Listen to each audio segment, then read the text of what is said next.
You need to play this game.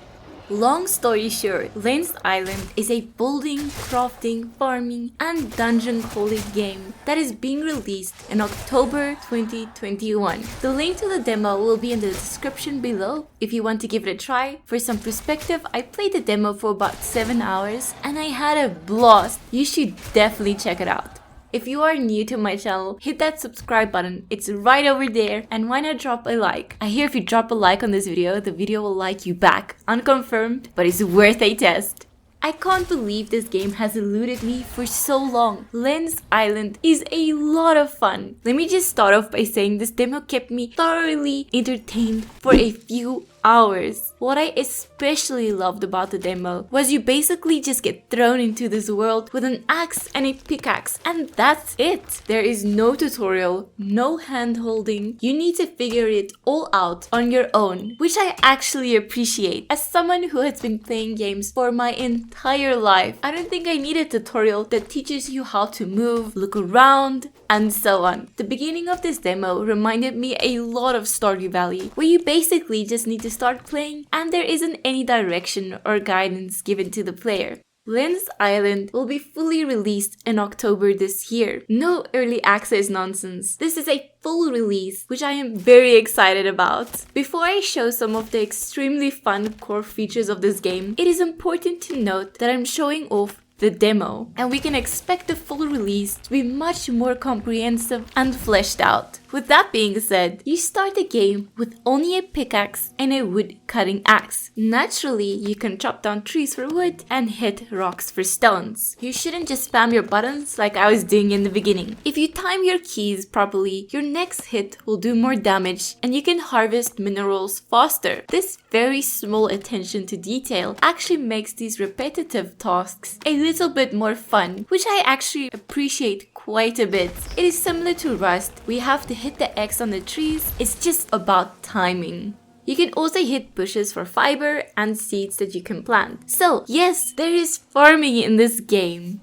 Something that I really enjoyed in this game is the robust modular building system. The game allows you to build any structure in any shape or size that you want with a simple grid snapping system. You can add many objects to your building like pantries that store food and a refinery that can turn regular quality resources into higher quality resources. And naturally, there are quite a few fun decorative items like bookcases, carpets, and lighting. If this kind of thing interests you, well then you're in luck. The demo has all of this and you are not limited in how large or complex a structure you want to build. You really can go all out and make a castle if you want. My building skills aren't that great, so I just made a simple double-story house, but I think it looks pretty good nonetheless.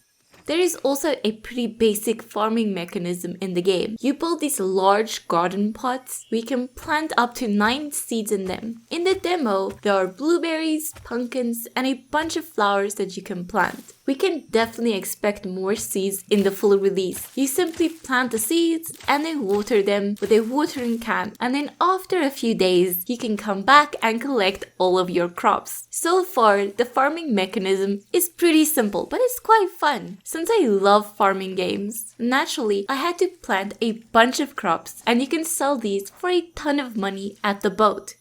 But it's time to talk about one of the best features in this game, and that is a very comprehensive dungeon crawler. In the demo, there is just one cave that looks like it was overrun by darkness and monsters. As you get deeper into the cave, it gets considerably darker and the enemies get stronger and increase in numbers. In the cave, you will find all kinds of different resources that you will need to buy stronger weapons and build some of the fancier housing items like a weapon rack.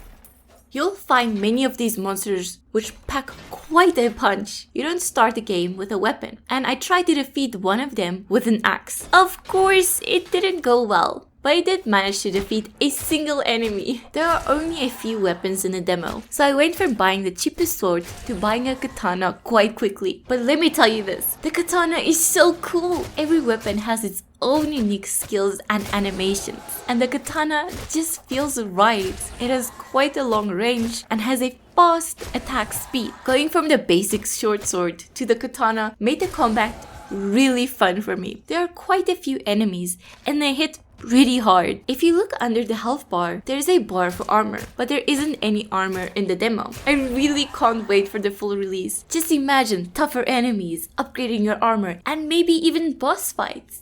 At some point, I thought I should try some of the other weapons in the game. Now I have some kind of lightning hammer. First of all, this weapon just looks amazing. It gives off a lightning effect that helps illuminate the room, and paired to the torch, it just looks badass. However, I just prefer the katana. The hammer thing is very flashy and has some cool skills that make you leap around, but it's definitely much slower and it doesn't do that much more damage than the katana. I still managed to defeat the enemies quite easily, but I had to better time my attacks and actually try to dodge them. The katana feels like it could stun lock enemies if you hit fast enough, which was fun.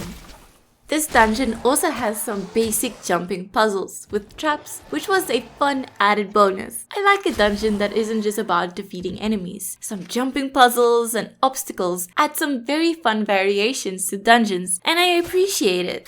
There are a bunch of weapons I haven't tried yet, like a dark battle axe and a halberd, so I definitely expect huge variations in weapons when the game releases. And that's it for Lens Island. If you think you will like this game, you should definitely try the demo out. The demo actually has a ton of content and will keep you busy for quite some time. Usually demos are very short and just give a small taste of the actual game, but this demo was done very well. When the game does fully release, there will actually be a town with many NPCs that you can interact with and buy stuff from. We only got access to a single NPC and a small market in the demo, but I'm feeling very positive about this game so far.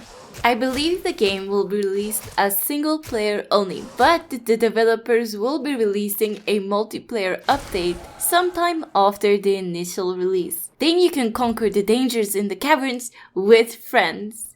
Are you gonna give Lens Island a try? If you are, let me know in the comments what feature you are most excited for. Thank you so much for watching this video. When I randomly saw Lens Island on the Steam, I actually got a little bit excited. The lighting and the animations in the game are extremely smooth and crisp, and the gameplay in the demo is quite robust and pretty free of bugs. I spent about 5 hours just playing around in the game, and I will probably play some more. It's just relaxing when you want it to be, and if you are looking for some high-octane, adrenaline-rushing combat, you can get that too by entering the mines. If you liked that video, make sure to hit that like button, and hey, while you're here, you might as well subscribe. But for now, I will see you in the next video.